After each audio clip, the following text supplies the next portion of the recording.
Hey guys, before we dive into this week's episode, I've got a little offer for you. This year I launched my online studio, Mindful Moment, and I'd love for you to prioritise your own well-being and come and have a free trial. You'll get unlimited 24-hour access to my growing library of meditations, mindfulness techniques, breathwork and movement sessions, yoga classes, sound healing recordings, and more. Whether you got 2 minutes or a full day, and whether you want to improve your sleep, feel calmer, or let go of damaging thought patterns, there are sessions there to support you. All from the comfort of your own home on your own timetable. Go to lilysilverton.com/mindful-moment to start your free 7-day trial today. What I can't understand is that when I was told, I had absolutely I didn't go into a panic mode or anything. All I thought was, I need to sort my life out. And I need to get things done and sort it out so that I could leave my legacy behind. I don't know. Maybe I was born with something that said to me, you don't worry about something like that. Welcome to Priorities, the podcast about the things in life that really matter. I'm your host, journalist and coach Lily Silverton. And each week, along with a roster of incredible guests, I'll be exploring how priorities inform and transform our lives, sharing mindset tips, strategies, and inspiration to help you prioritise your own life. We'll be covering what we think is important and unimportant, what we'd like to work on more, and the moments that changed our priorities and lives forever. I hope you enjoy. My guest today is Dame Zandra Rhodes, who has been a trailblazing figurehead of the UK fashion industry for more than 5 decades.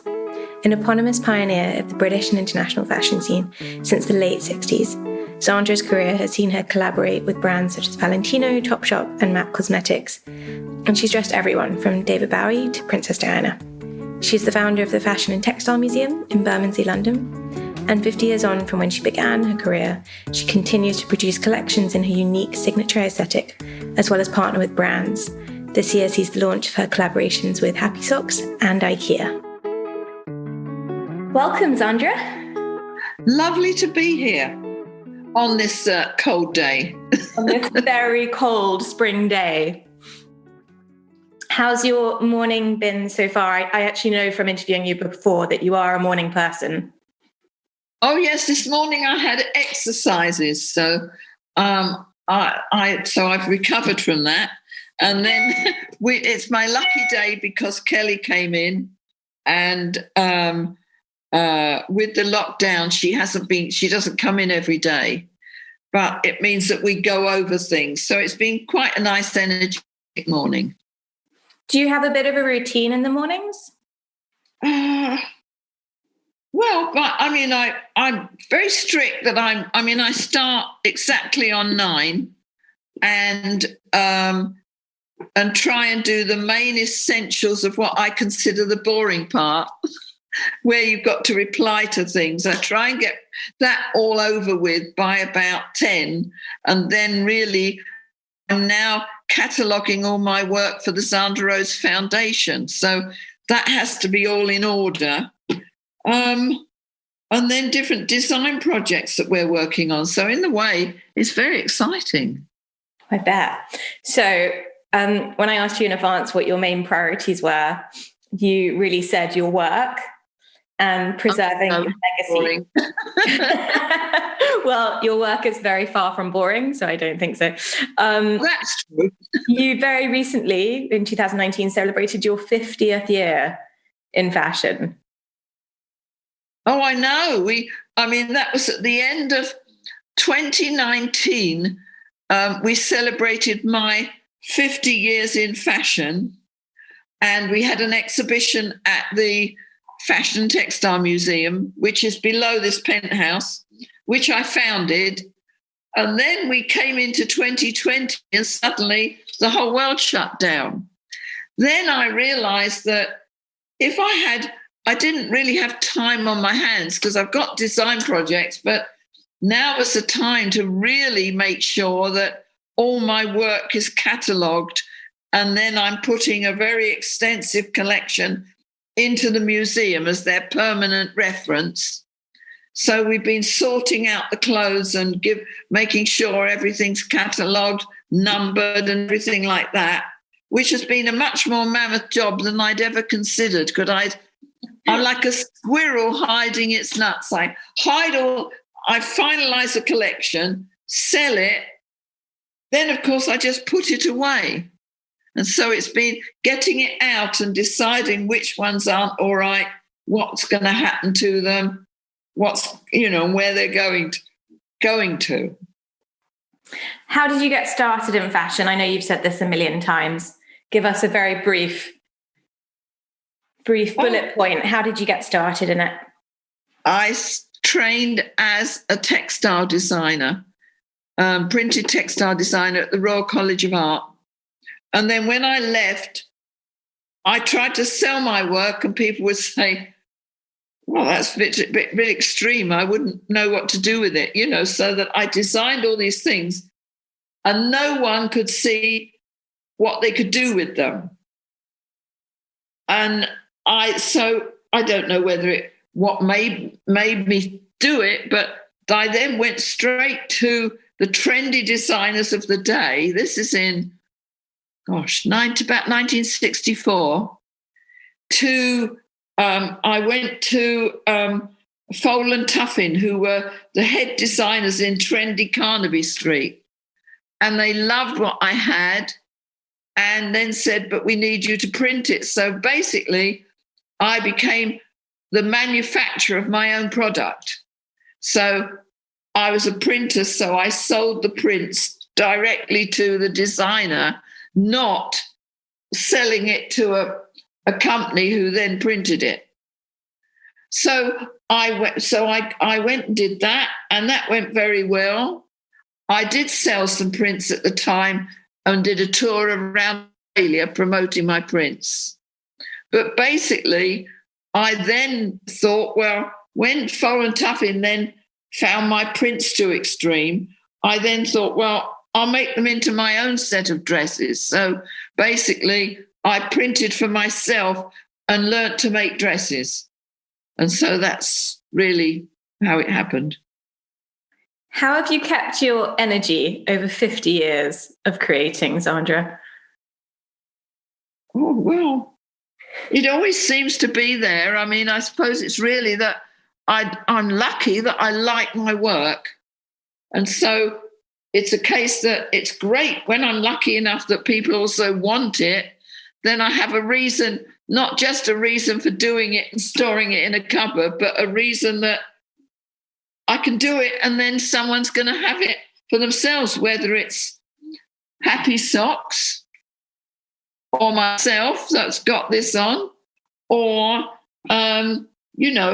whether someone's interested, like I've got my IKEA stuff coming up. So it's great. People are going to be able to have my prints and everything. So I can't ask for a lot more. Tell us about the IKEA collaboration quickly. I got taken to Sweden and to meet, they do this wonderful interior show called Formex, where they show crockery and all sorts of things to do with the inside of the house, rugs, sheets. And there was a girl was caught, wanted to be my agent. She took me there. And then I met the people that ran it, who were delightful. And they came to London and I hadn't got any time. And I said, well, why don't you come for breakfast?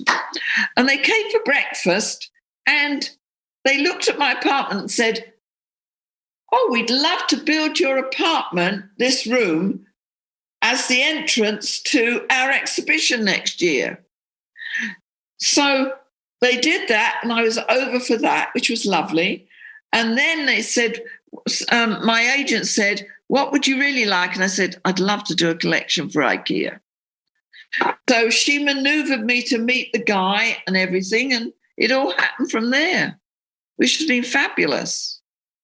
For those, because obviously this is a podcast, I've been lucky enough to visit Zandra's apartment a couple of times, and it is a riot act of colour and shape and texture and everything that you could possibly imagine, especially on sort of a grey Monday morning like this in London. It really is. Oh, well, it's not very grey here. You can look it up. No, it's never grey over there. You can look it up. You can Google it, guys, so that you can have a look. There's lots of pictures out there. Have you always been a collector, Zandra? I'm a collector, but you could put it as a hoarder with lots of dusty things. I mean, I'm sure I ought to go around and flick things more with a duster than I do. But, you know, anything I find inspirational, I collect. You know, I've got all around my table, I've got stones. I mean, I've got different bits of stones and pebbles. You know, piece of stone. You know, that when I think about it, it sounds so, well, some are nice, like, look, this is what an old was once a shell. Oh, yeah. So this is all around my table. And if you move them, you can see the dust. So we don't move them often enough, obviously. The cleaner. But, you know, I just love collecting things, and I love having things around me, you know. And then when the flowers die, I turn them into dried flower arrangements. So I've got dried flowers and real flowers. Do you remember where everything comes from? I always found I've collected rocks over the years from various places I've been, but then sort of 5-10 years down the line, I don't remember which is from where. I remember some of them, and some of them I don't remember. After 50 years, Zandra, why is fashion important? Why is design important? We have to wear clothes. I think that particularly in this time of lockdown, or maybe coming out of lockdown, which we don't really know, you've always got to wear clothes. So it's nice to have a lovely focus on things. I really feel that I don't think we should be so throwaway, because I don't think that the world's got the space to be throwaway. But I do think that you still need new things, you know, whether it's a pair of socks or whether it's maybe a nice sweater or a blouse. I think you do need new things, because things do wear out. But I don't think we've got to always go for new. I think we've got to spread ourselves so that we can be on both sides, so that there's still a fashion industry, but it's not destroying the world's resources. I completely agree. What changes have you seen in fashion? Well, in the industry or in people's approach, I guess, in general, both for good and for bad? It's very difficult to quite say at the moment, because some people or some parts of the industry have bravely still shown. I suppose you have got mail order and Amazon going strong. It would be interesting to see what's going to happen after that, whether people will want to shop in the same way. I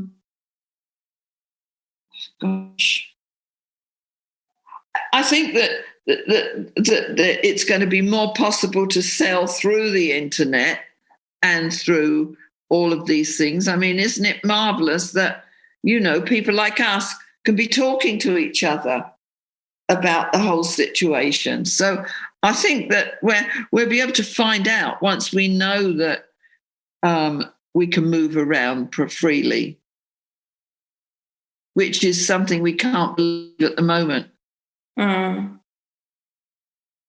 What's it been like for you? I know previously you were always someone who travelled a lot and moved around a lot.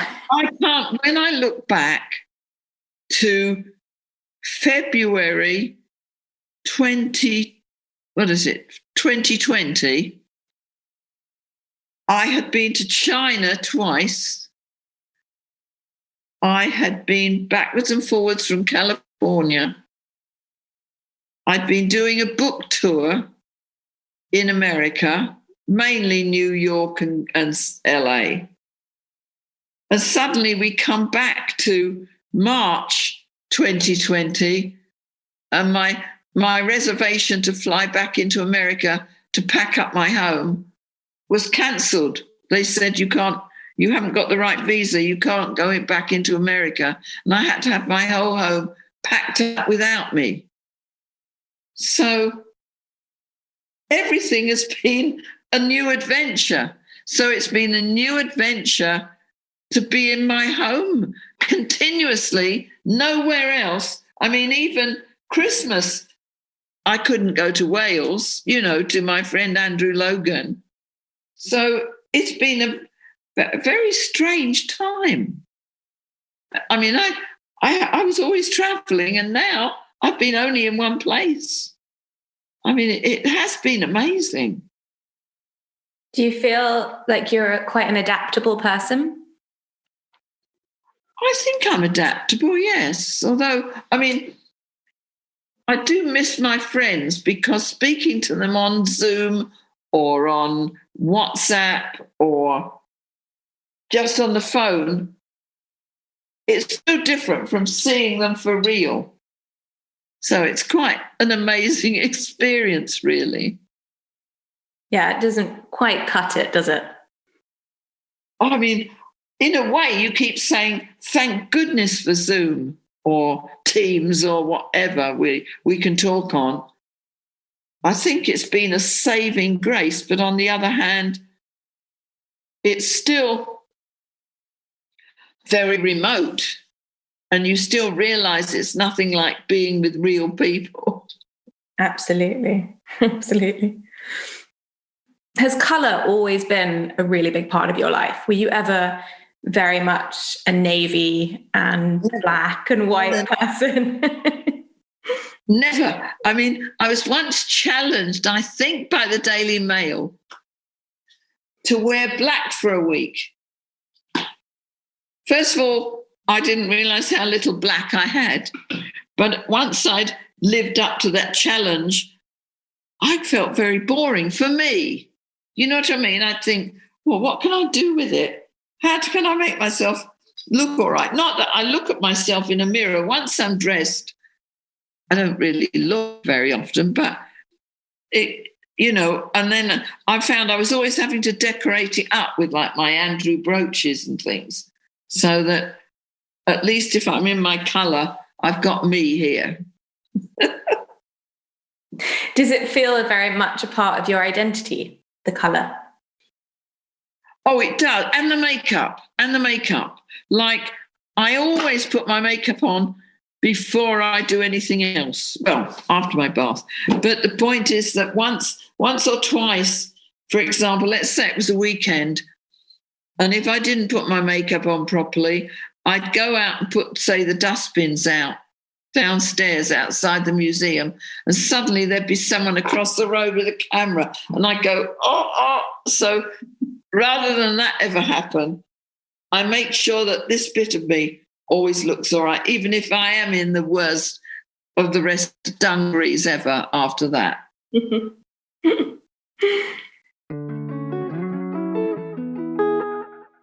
I hate nothing more than an afternoon lost to Googling, particularly when it's for products or methods to support my well-being. So I'm thrilled that this episode of Priorities is sponsored by Healthy Living Store, the simple online one-stop shop for quality wellness products and expert advice.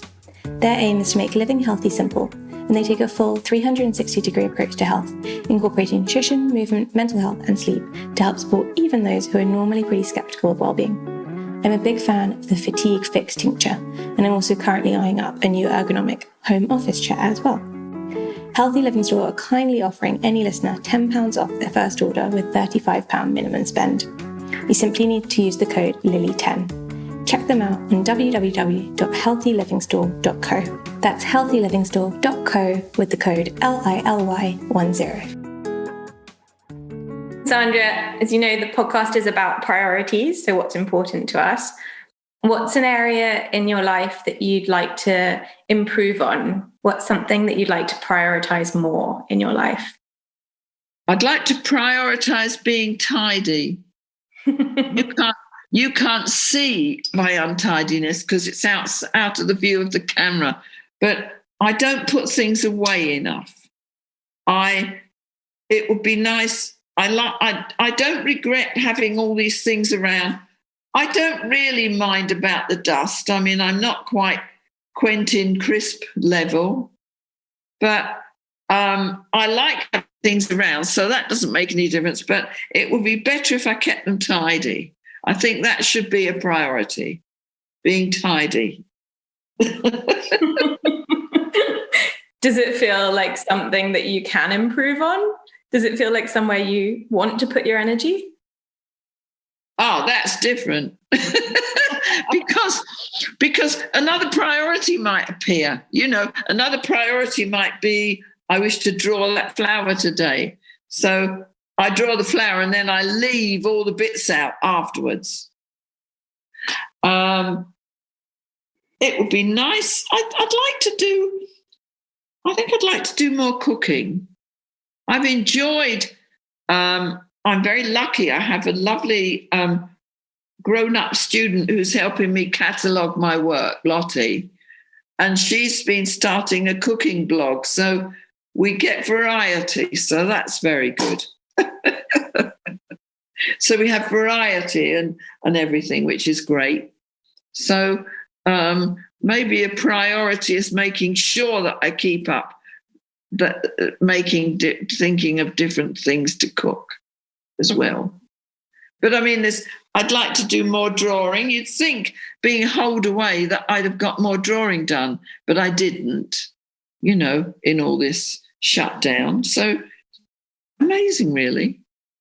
Yeah, and you're certainly not the only one who thought that they'd get more of something done having been shut down for a good year. And absolutely. Well, you really would. You'd think, oh, I'll find all that extra time. Well, it floated out the window somewhere. We fill our time, don't we? No matter what we've got. Yes, we fill our time. So, Zandra, has there been a moment in your life when your priorities have shifted in an instant or very, very, very swiftly?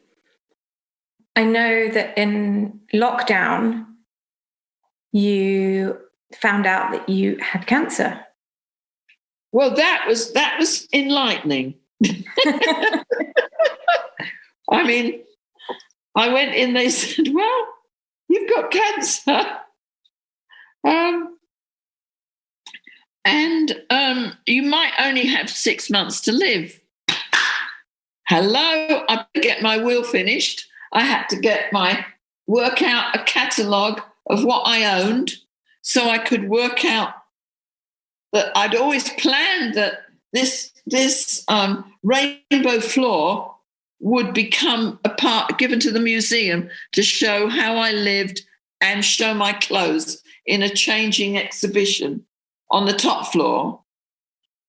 So it then meant I had to catalogue it. And since I'm the world's, what should I say? I'm a hoarder and a collector. So it meant that all my fabulous pieces of pottery by Carol McNichol and Kate Malone, and my paintings by Dougie Field, and my sculptures by Andrew Logan, all had to be categorised, photographed, given a number, work out what was going to happen to them. So all the getting my treatment, I was having to do all this cataloguing to work out what I owned. It was quite funny. And then they said, I've got an extension. So I've now still cataloguing, and the extension's just gone like elastic, but it still has to be dealt with. So that had to become a priority. It was really like, it was funny because when I didn't tell anyone, because when they first said, well, you've got 6 months, and I said, what do you mean I've got 6 months? They're not launching IKEA until next year. I can't do that. But then the treatment was very successful. And so, I presume I've got at least 2 years. And so, I just got on with my work, and I got more done. So that was very useful, having that time. It was planned. I'm sure priorities shift without you realizing. Suddenly you find that you're spending a bit more time on how the garden looks, or trying to get things organized, which, I'm sure once we come out of lockdown again, we're going to value friendships much more. So the priorities will change in the sense that what time you're going to devote to those friendships and having people around, and maybe organizing a lot better than I did do on things like that. They shifted. They're bound to have shifted in that I'm around a lot more. So I think you realize how much your friends mean to you. Very much so. I think that has to become a priority. Mm. Are you someone that responds well in a crisis or to big periods of change? I wouldn't have said that I respond well to a crisis. I think I often could go into a panic mode. But with the case of my cancer, I didn't. It somehow pulled me together, whereas other times when there's been a crisis, I might be running around like someone without a head for a short while I'm trying to work out what to do. But I feel okay now. That's good. That's great to hear. It was, I couldn't have thought of a better time to have it when I could, because when I was having chemo treatment for 3 months, I found I had to rest, but no one knew, because you couldn't. I was, in my little castle where no one could get to me. So it was an interesting time.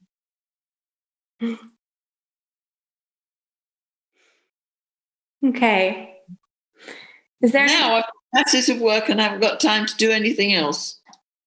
Say that again, sorry? Now I'm so busy I haven't got time to do anything else. I haven't even got time to be ill. So it's a very interesting time. So when are you hoping to have your work, the catalogue, finished? Well, squirreled away in this building, I have 103 silver chests of clothes.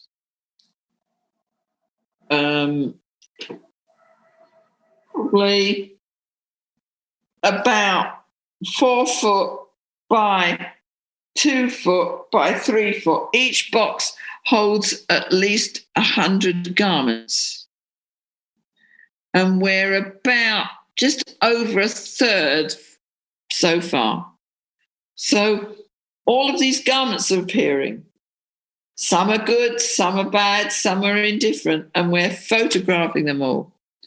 And we're getting them out from where I've squirreled them away so that they become something. So it's been a wonderful adventure. Just think, oh gosh, when did I design that one? Some of them are marvelous, like people go, oh, that's fantastic.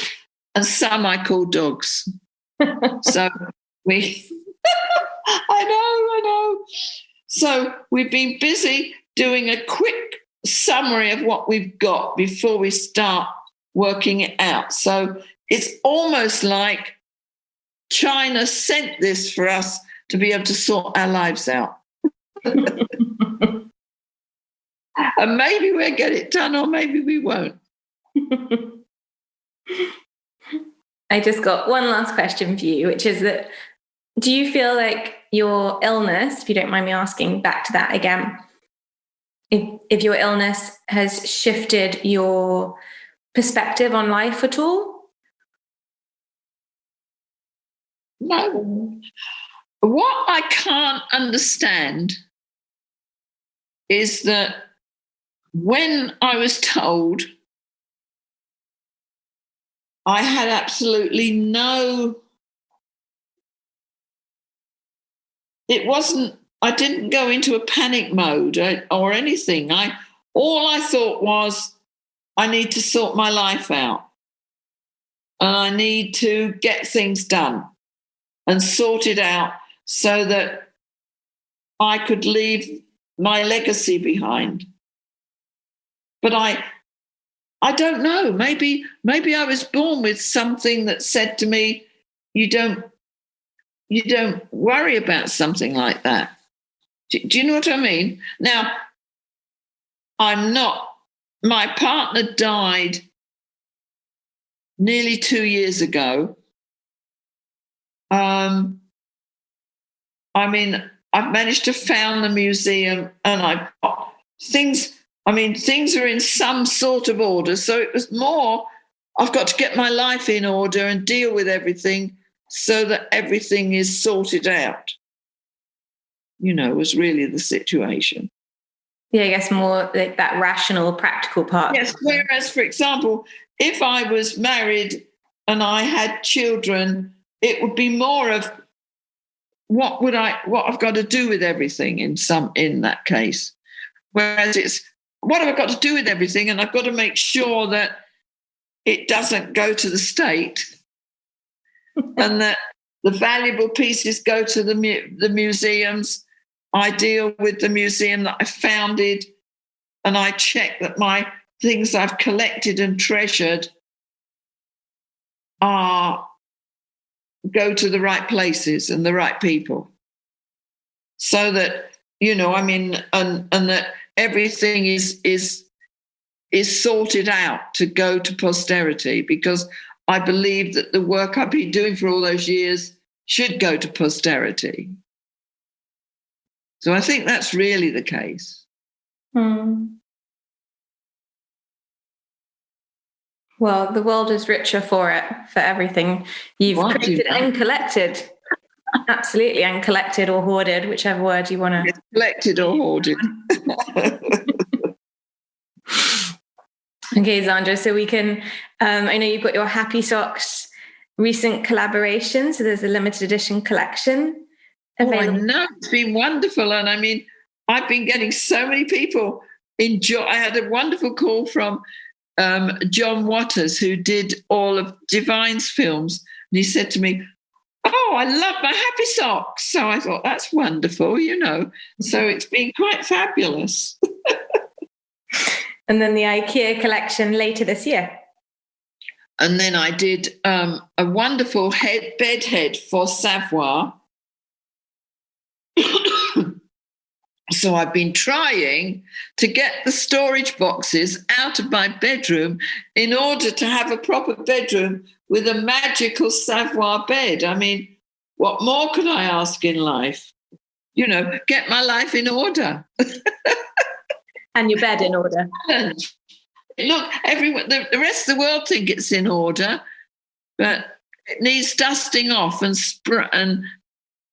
looking a bit better.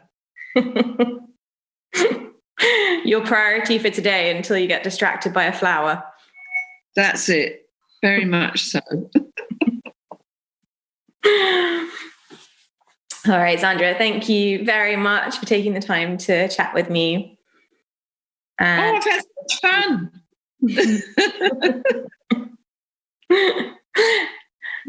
I better start listing my priorities and get them organised. If it's helpful, if you find it helpful. Very much so. It's actually quite good to be asked about priorities and suddenly think, I better get them all listed and sorted out. But as you say, they also shift a lot. So Got to stay flexible with them. Thanks so much, Zandra. Take care. Wonderful. It's been fabulous. If you enjoyed this episode of Priorities, I'd really appreciate it if you could make it your priority today to hit subscribe and also rate and review, as this helps other people find it. Need a little incentive? Every month, I offer one free 6-month membership to my online studio, Mindful Moment. All you have to do is hit subscribe, rate, review the podcast, and then email a screenshot of your review to podcast@lilysilverton.com for a chance to win. Thank you so much for listening.